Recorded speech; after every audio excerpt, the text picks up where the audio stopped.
we are back from the University of New Hampshire and the Whittemore Center Arena, known to all here in Durham as the WIT.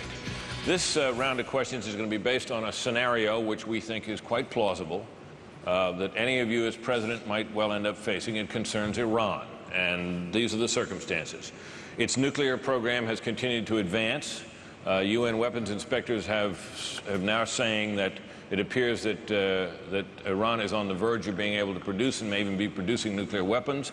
Iran has suspended its cooperation with the UN nuclear agency and asked the inspectors to leave the country. Cross-border incidents in Iraq involving elements of the Revolutionary Guards have continued to increase and are a continuing problem for U.S. forces there and for the Iraqis as well. The UN Security Council has imposed some economic sanctions on Iran, but has refused to authorize the use of force against that country.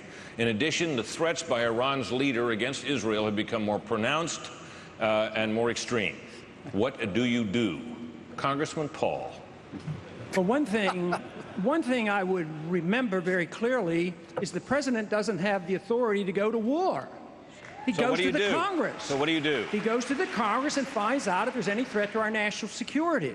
And thinking back to the 1960s, when I was in the Air Force for 5 years, and there was a Cold War going on, and the Soviets had 40,000, and we stood them down, and we didn't have to have a nuclear confrontation, I would say that we should go very cautiously. We should back off. We should be talking to Iran right now. We shouldn't be looking for the opportunity to attack them.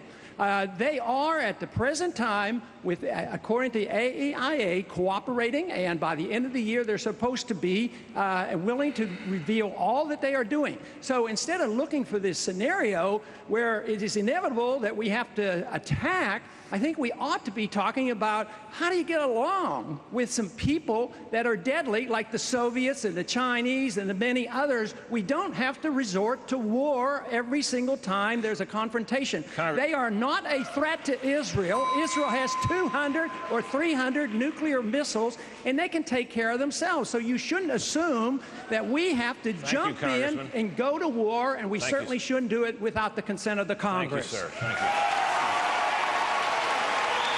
Congressman Tancredi.